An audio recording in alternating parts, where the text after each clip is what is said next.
Welcome to the Good Company Podcast, where conversation meets community. Here in Kaleigh County, we believe that the best conversations come from those people, those individuals, that they have an inspiring story. They're the behind-the-scenes heroes, the change makers. They're the ones that make our community a place that we want to call home. So I want you to pull up a chair, tune in today, and hear some inspiring stories. Here's something that's going to motivate you and just get you fired up. So this is the Good Company Podcast, and we're glad that you're here. Today's guest is none other. It's such an inspiring story. Someone that suffered from addiction, but Kaleigh Smith, her story proves that your past does not dictate your future. And every one of us can learn from her message and her lesson. So we thank her for taking time to spend with us today. And we're just going to jump right into it. Kaleigh, thank you so much for being here. Thank you for taking time today. We're just going, well, first off, I want to talk about today. Okay. You're a full-time mom. Yes. Full-time student. Yes. Tell us about that. It's a lot. It's a lot to juggle, but I love every minute of it. I wouldn't have it any other way. They keep me on my toes, but that's part of life, I guess now. You have two children, right? Yes. Yeah. Boy and a girl. Okay, you said juggling. Yeah. Okay, tell us about the juggling. What are you getting your degree in? Management. So the focus is actually emergency management. Yes. So I'm excited about that. Okay. Tell me about emergency management, because there was something here in Kaleigh County that motivated or inspired you to want to seek that in emergency management. Tell us about that. Right. So I went to the Paulding County Collaborative. It was a couple months back. I don't exactly remember when it was, but they did a meeting where they were trying to find resources for different people, foster care, homeless people, or anybody that needed resources, and I got to be part of that. And when I walked in there and they kind of showed us what they did, and it was like something out of a TV show to me, all the TVs on the wall and computers going in different areas. And it was interesting to see. That can be intimidating. Yeah. Really. Yeah, it was really cool. Yeah, I know the times I've been there, it's, just to see, and it's almost like you're expecting an emergency to just happen at any moment. It was very busy. Yes, it's always busy. It is always busy. My hat off to those folks. But that's your focus. That's where you're wanting to use your degree and to help others. Yes. That alone is inspiring. So, okay. So we got two kids, and you're a full-time. When will you graduate? So next semester, the fall semester, I will have my associates, but I'm going for my bachelor's. So another 2 years. A couple of years. It'll pass quick, though. Yeah. Yeah, it does. You don't have time to breathe. No.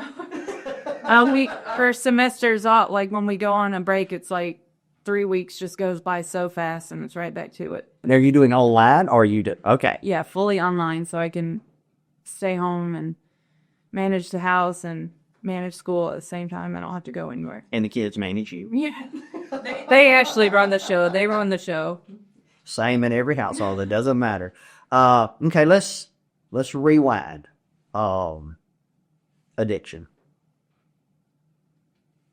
In what I read in your bio, you became a victim of addiction at a very early age, 15. Yes. Tell me about that. What happened? So it started off just, I guess, how everybody kind of starts off having fun with friends and going to parties, and then it turned into something that was completely uncontrollable. I found myself, I started realizing that, when I would have friends that would party with us, they could have a couple drinks and be fine and go about their lives, when it was never, I couldn't manage like that. Like, it was never just a couple drinks. It was always over the top. And it was like that with everything.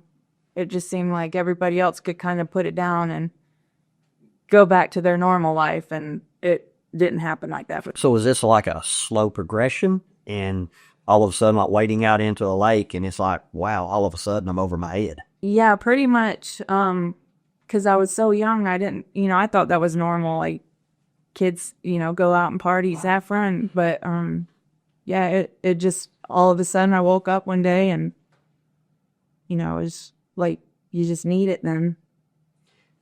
Okay, tell me. I mean, you mentioned, okay, it was fun and you were going to parties. When did you recognize that it was like, okay, this is no longer recreational. This is no longer a party. Right. This is something that I have to have every day. I mean, what was that like? It was awful. It was awful. It was like being outside my body, kind of watching it happen, but not having any control of it. It felt like, and it was tough to really get a grip. And then it was like, once I realized it was almost like I felt like it was too late, like it was already happening. How old were you at that point? I was probably 16 or 17 when I realized, this is becoming a problem. So, funny games is over. I mean, it's like, I've got a serious problem. Right.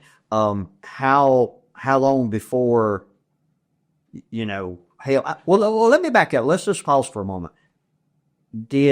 Was there ever anyone, say, in your family that was like, hey, Kaleigh, we want to help you. We need it, because all these families, we all talk about how, we will do an intervention and we will stop this. Right. Was that conversation? So my mom, she was, me and her are very, very close. I mean, we're still very close. And she was always the voice of reason, like, what's going on. But at the same time, I have two younger siblings. I mean, they were like 5 at the time. So she had her hands full too. And, a lot of the times I kept it hidden pretty well for the most part. I wouldn't, put it in her face. So it was kind of like, hey, she was tied up with your younger siblings, and yeah. So that gave you the perfect. Right. Well, no, we gave the drugs. Right. No, was it drugs, alcohol, combination? What, if you don't mind sharing? Anything, really. I mean, I didn't have anything. It seemed like everything that I tried, I liked. Wow. Tell me about the friends. I mean, was this, you said hanging around with friends, so I take it was introduced. You always see in movies, it's like, here, try this, try this joint, try this drink. Was that the way it was for you? I mean, kind of when it was all new to me, it was just kind of like everybody else was doing it. So I was like, I'll join in. Yeah. And no never came up. Mm-hmm. Because you went through drug court. Yes. Okay, but there had to be something happened. Oh, yeah, a lot. Okay, can you share? Yeah, absolutely. So, years had gone by. I finished school. I finished high school by barely finishing it. I mean, the bare minimum, but I finished high school, and then my mom had moved to Michigan. Her parents were sick, so she took my little brother and sister and moved up there, and I stayed. I thought it would be a good idea. I was grown. I didn't want to go up there, so then it became like kind of survival mode. I thought, I'll just stay here and, I'll pay the bills, and of course that didn't happen. But so it got real quick. Sleeping in my car and sleeping, at friends' house that would let me stay over, and then it really became not fun. So it took a while for me to want to do better. So until I was about 24, it kind of was like, this isn't who I am. This isn't what I want to do. And then I found out I was pregnant with my first son. So and I was still using at the time. So it was like, this is a 9-year period of time now for 15 to 24. Yes. Wow. And I always thought, like, a baby would save me. I would stop, and it did not work like that. I had him, and I stayed clean for a short amount of maybe 2 weeks, and 3 weeks actually, and I overdosed, and DFAC stepped in and they took him out of the home, and that was a big turning point for me. And I went to rehab, and I went to multiple rehabs after that, though. I mean, I just couldn't get a grip on it. I mean, I would do good for a short amount of time, 6 months, almost a year, and something would happen and it would just take me right back out. Or you think, I'll just do it one more time, or, I'll just have fun on the weekend, and the weekend turns into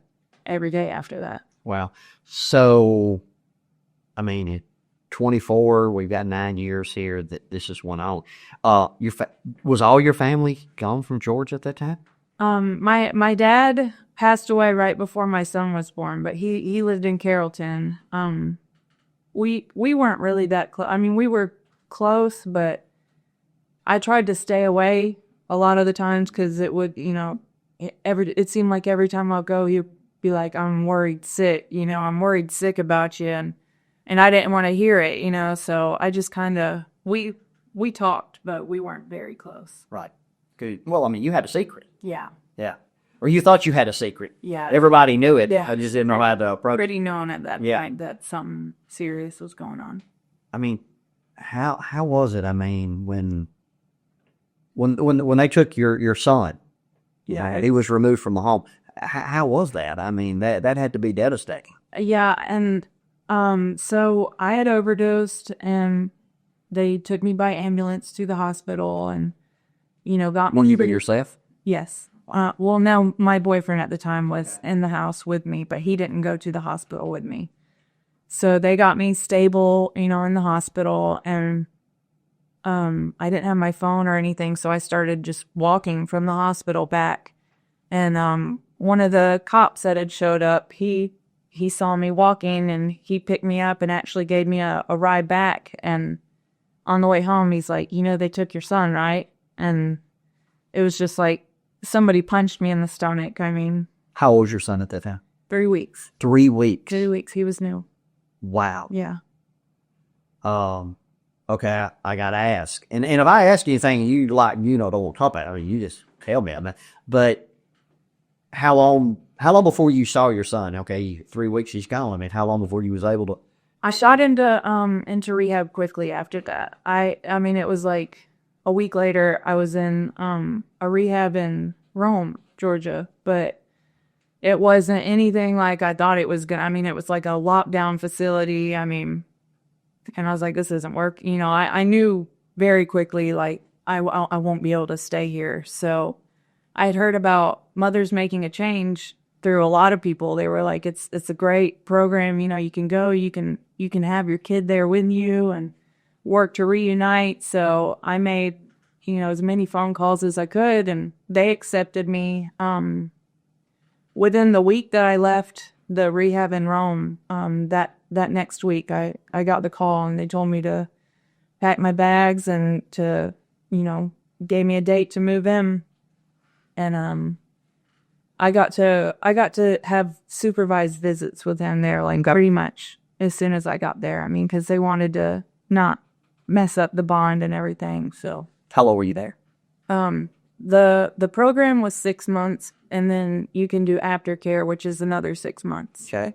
And I was there almost a whole year. Okay, but you said, there was rehab, and then So I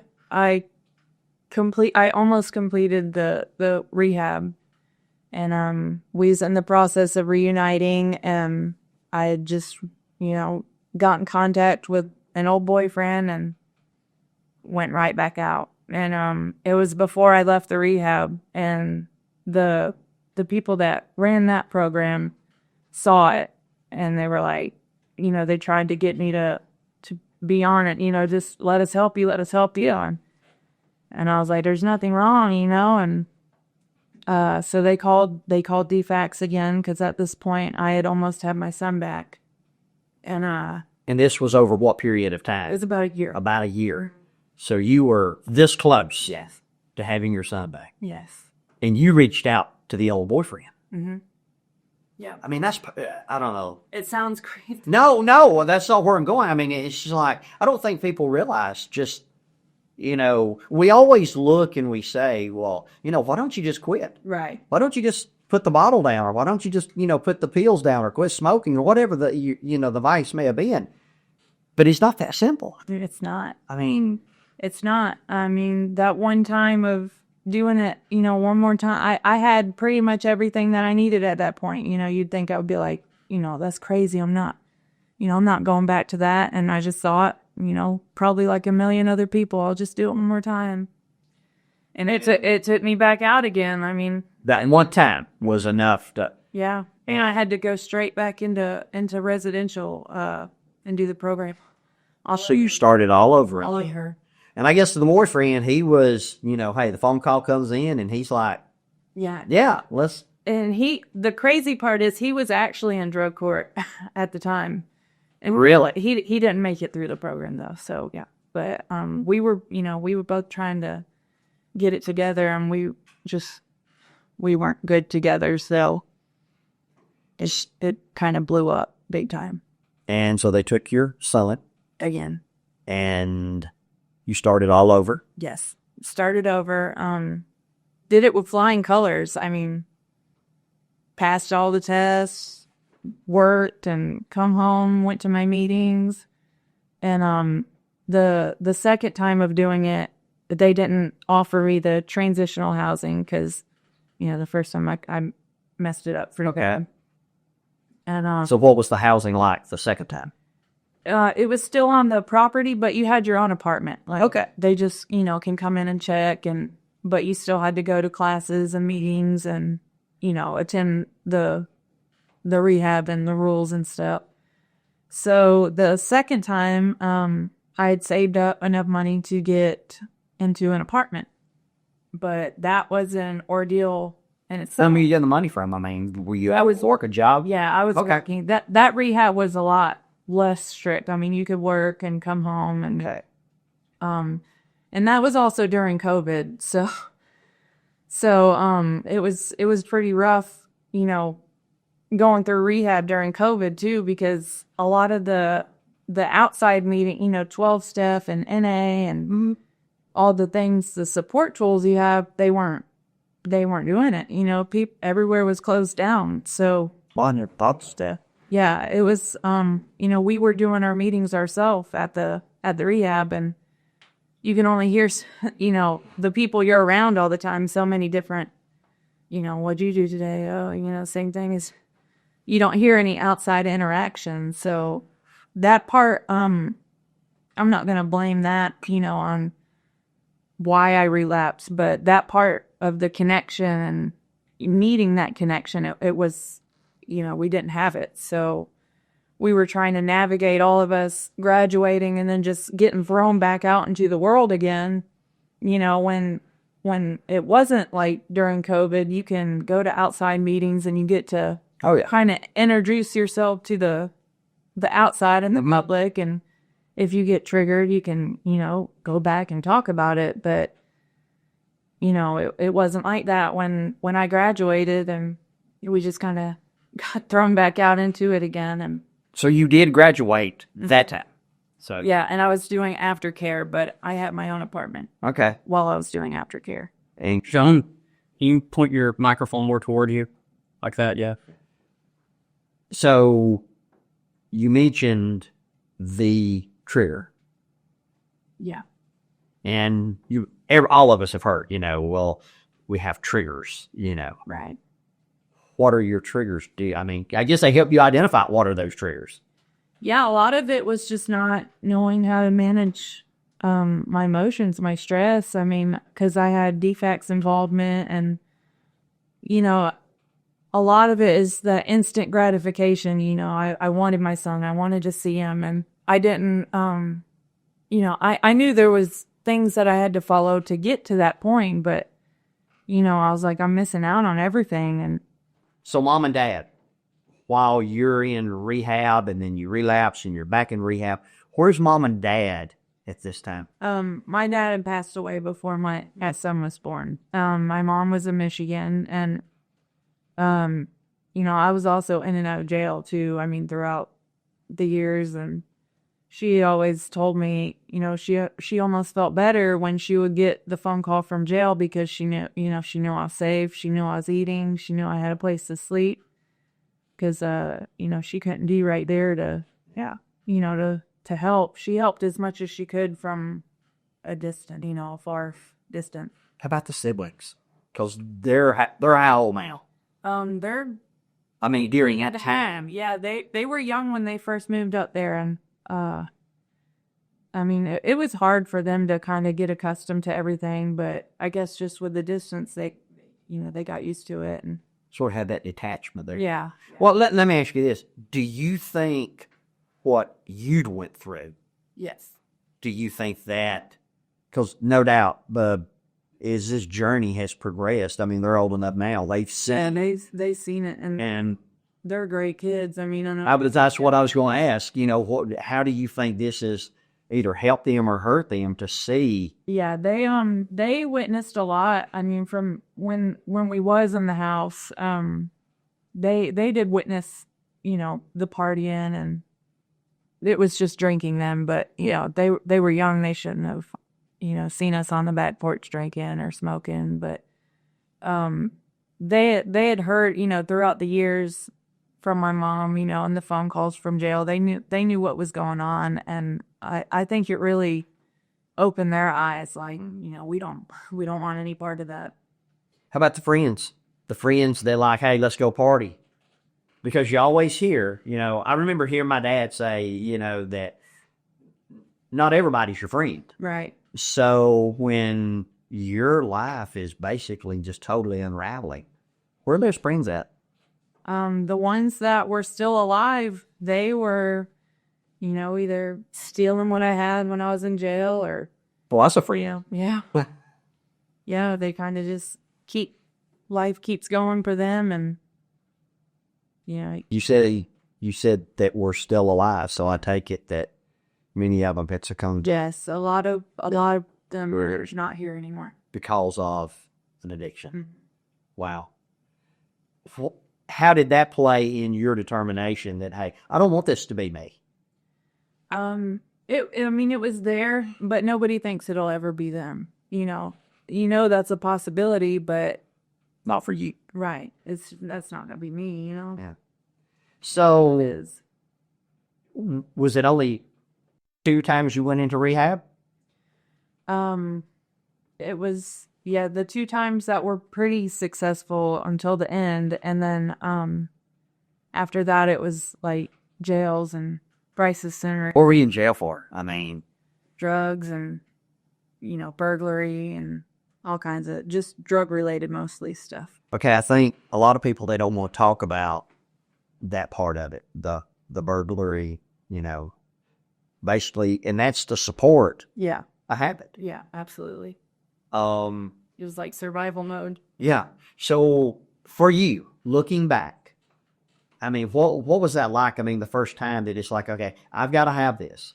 This is, you said at the very beginning, that it was no longer Kaleigh making the choice and all. It was like it was making the choice for you. Right. Well, what was going through your mind, or was it just like nothing is going through your mind other than I got to do this to support what? I mean, what was that like?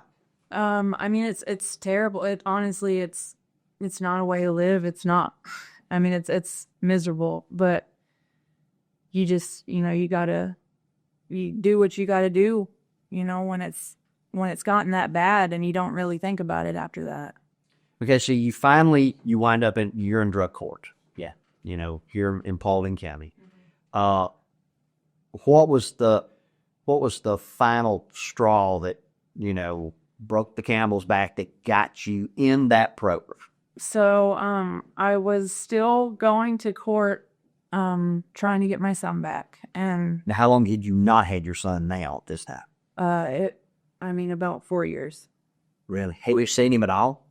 Yeah, I was having visits. Okay. I was having visits and getting to see him pretty regularly. So we were still trying to reunite, and so when I finally got into drug court, that was when I met my husband, and I still had warrants and everything from Cobb County and from Paulding County that I was just kind of running from, and at the same time going to court for my son, and it was a lot, but all the court dates were online, so I was kind of going under the radar at that point. But the last one, they were like, surprise, you got to show up. And my husband was like, you're probably going to go to jail, going to get arrested there. And it was around the same time that I found out I was pregnant again. So I was like, I can't go through this again, with defects and losing my kid again. I can't. Like, I wouldn't have lived through it again. Yeah. Yeah, I can't imagine. That had to just be. Yeah, it was. You think that's what made you so determined that time? Yeah. That this has got to work? Yeah, absolutely. I mean, I was like, something's got to work, or I don't know what I would even do if I had to go through that again. Right. Now, drug court, they offer you that option, or did you have to inquire about it? My husband just said, he made. No, that's a love right there. That's a support group. Better get the first groups. Yeah. He kind of did all the phone calls and the applications and getting them to come up there to see me. It was actually a surprise when the attorney come in and he's like, we heard you wanted an application, and I was like, well, I guess I do. Guess I do. So my husband really helped support in that area and kind of push me to like, hey, wake up. This will help us. And so I did it. I went out on a limb and did the application and got accepted. And how long is that program? Tell us about that drug program. How does it start? What is it like? What does it involve? So it's the minimum is 18 months. It can go on longer if you get sanctions and setbacks, and it goes through phases. There's 5 phases. And when you first get in the program, it's a lot of classes, a lot of rules to remember, and court every Friday, and curfews, and drug screens almost every day. So it's a lot in the beginning, but once you start phasing up, it gets less and less strict. But I think for me, I needed that for the the strict part of it in the beginning was kind of what I needed to get a grip on everything. It really helped me out having a schedule like that and having an outlet, because for a lot of people, you get out of jail, and when you're trying to do good, and if you're in a program like that, you don't need time to get bored, because when you don't have anything to do, or when you get bored, that's usually when a lot of people get in trouble. Yeah. So having a busy schedule's was actually good. Yeah, there's good. And so, you're court every Friday? Every Friday. Wow. Now, were you in jail at this time that you're going through this? No, when you get indicted into drug court, Okay. you have to get out, and you have to have a place to stay, and and they have deputies that'll do a home check and make sure, it's up to, whatever their standard is, that it has to be approved and everything. It's a lot of things getting approved before you get out of jail. And where's your son at this time? They terminated my rights with him. Okay. Yeah, they terminated my rights with him. So he's with a family, and she loves him. So he's taking care of us. Still see pictures of him, and so still today. Yeah. Oh wow. Yeah, but she has full custody of him. Yeah. And do you get to see him? No. Will it always be that way? Until he chooses, if he chooses one day to, reach out, I'll always be here. But for now, we don't have any contact. How old is he now? He's 5. He's 5. Yeah. Wow. So we're looking 13 years before he's an adult. So he can make that decision on his own. Right. Okay, I gotta ask. Let's go back to triggers. That's a lot of stress. Yeah. You're I can tell that's hard. Yeah. That's hard to talk about. But does that make it easier to be determined that I'm not going back to that lifestyle, or does it in the back of your mind it's like, hey, this will be easier to deal with? It definitely pushes me in the right direction. Okay. Because I just couldn't go through it again. I mean, it was one of the hardest things, and getting the visits and then having to, say bye and everything. It was awful. I can't imagine. Yeah. Now, but you have a new baby. Yeah, 2. Yeah. I have she's almost 2. She'll be 2 in November, and we have a 2-month-old also. That is awesome. And the 2-year-old Riley, she's gone through drug court with me. I mean, Really? but she was born while I was in the program, so they've all got to watch her grow up and be a part of her life too. So 18 months going through the program, graduation comes. What is that like? What are the emotions that you're feeling that day of graduation? Excitement. I mean, because at this point, I don't want to say I've got a grasp on it, because you never want to say, oh, I got this. Like, Oh, yeah. you never want to say that, but I do have the support and the tools now that I didn't have before. I have a lot of support now, so the worry part of like doing everything on my own, that's gone. So how long have you been out of the drug court program? How long since graduation? Since January. Okay. So 7 months now. When did you start the school? While I was in drug court, actually. Wait a minute. So you got drug court, we got babies. Yeah. And now we're starting Yeah. school to, wow. So with drug court, you're either gonna work or you have to be full-time student. Okay. And everybody normally works. They don't go to school for whatever reason. You just get a job and kind of go with it. But when she was 6 weeks old, I was like, I can't put her in daycare. I can't be away from her. Yeah. So I was like, I gotta get in school, and I just started researching schools that I could do online that were full time, that would work for drug court. And Madeline, the coordinator for the program, she really helped out with a lot of that, and holding the baby while I was trying to figure out stuff to fill out, and she helped me navigate all this stuff because I didn't know anything about going back to school. I mean, I didn't even do good when I was in Well, I was going to ask, what kind of student?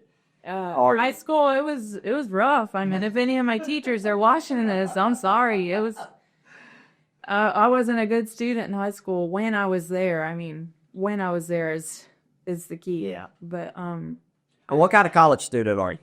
I'm on the dean's list and the president's list almost every semester. Oh, well, look at that. Yeah.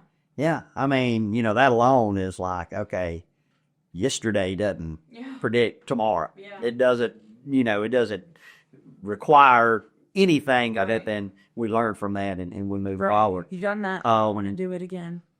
Where are you going to be 5 years from now, Kaleigh? Oh, God. I want to homeschool. I want to homeschool my kids. Wow. And, teach them, from our house. And Okay, I got a question right there.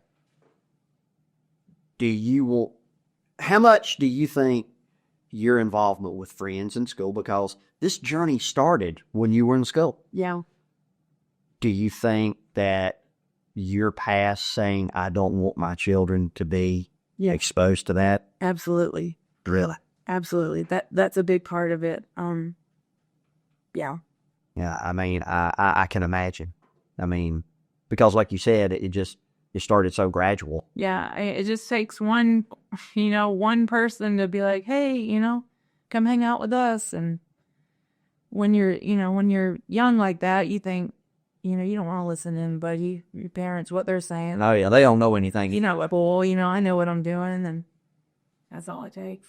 What would people be surprised to know about this whole journey that you've on? I mean, whether it be how it started or whatever, what do you think parents, teenagers, law enforcement, judges, what would they be surprised to know about this journey? All of it. All of it. The officers that are in, they do the surveillance for drug court. They were actually in my my termination hearing for my son, so they kind of got to hear the bad part before I even got into the program.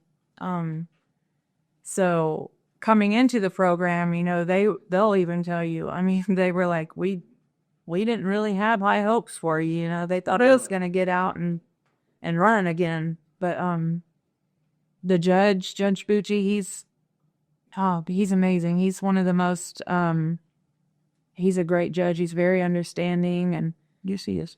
He's passionate about wanting to see people do better. And Madeline, she's right there. I mean, I still talk to her. She's got my kids right now, actually. Oh, really? Yeah. We've stayed in touch. And Michaela, she was the prosecutor. She's had a big role in my life too. She was pregnant while I was pregnant, going through the program, and we kind of got to bond over that. And Kaleigh, she was the old coordinator at the time. I still talk to her. So a lot of the people that were, authoritative figures then, they're my friends now. I mean, I can reach out and say, hey, or, reach out and be like, can you watch my kids while I do a podcast, and they'll be there. So. Well, and we thank them for doing that. Okay. But it couldn't have been that way at the very beginning. I mean, there had to be a point that you looked at them and it's like, I hate you. I mean, you're ruining my life. I mean, were you ever at that point that whether it be the law enforcement or the prosecutor that, it's like, why are you doing this to me? The law enforcement was a big one for me. That took a little bit to wrap my head around, to be like, they're trying to help. They want the best for you. It took some time to come around to them, but. What changed? I mean. Just, I guess the further you get in the program and then you see new people coming in and you're like, wow, did I act like that? When I come in, like, because a lot of people are either coming in off the street or out of jail, and for some people, you don't even know if you want to do better. You're just, it gets. Were you ever there? Were you ever at that point that you didn't know if you wanted? I had my doubts in myself, but I think that's that will probably always be there. Just kind of that doubt, like, what if you fail? What if still? Yeah, but time just goes by and you get better and better at what you're doing and get more involved in the community. And we did a lot of outside, things outside of drug court.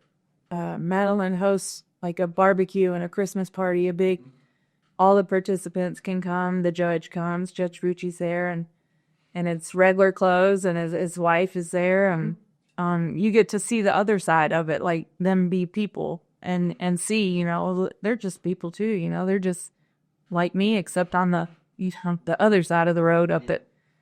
But getting involved in the community really made a difference, because when you give back, we did a give back project, and me and another participant, we put together about 75 bags for children in foster care, from infant to teenagers, essential needs, diapers and wipes. Is this recent or was while you were in the program? It was while I was in the program. Okay. Right before I graduated, actually. So probably it was right before Christmas. That was our deadline. We wanted to have it out before Christmas. So, it's traumatizing for a kid to be home and then taken out of that home.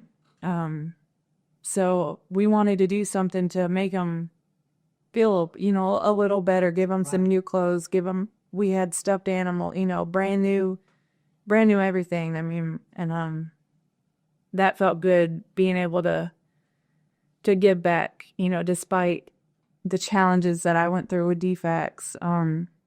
It felt good being on the other side, trying to give back and help.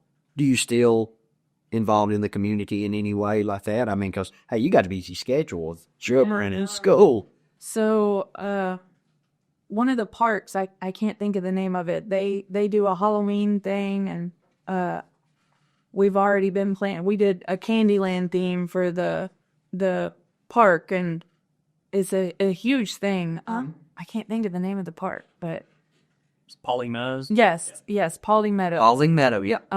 So we set up our thing there and tried to do face painting, and we realized that nobody was good at face on this. So Well, it's always good to scratch some things off your list that you don't want to do.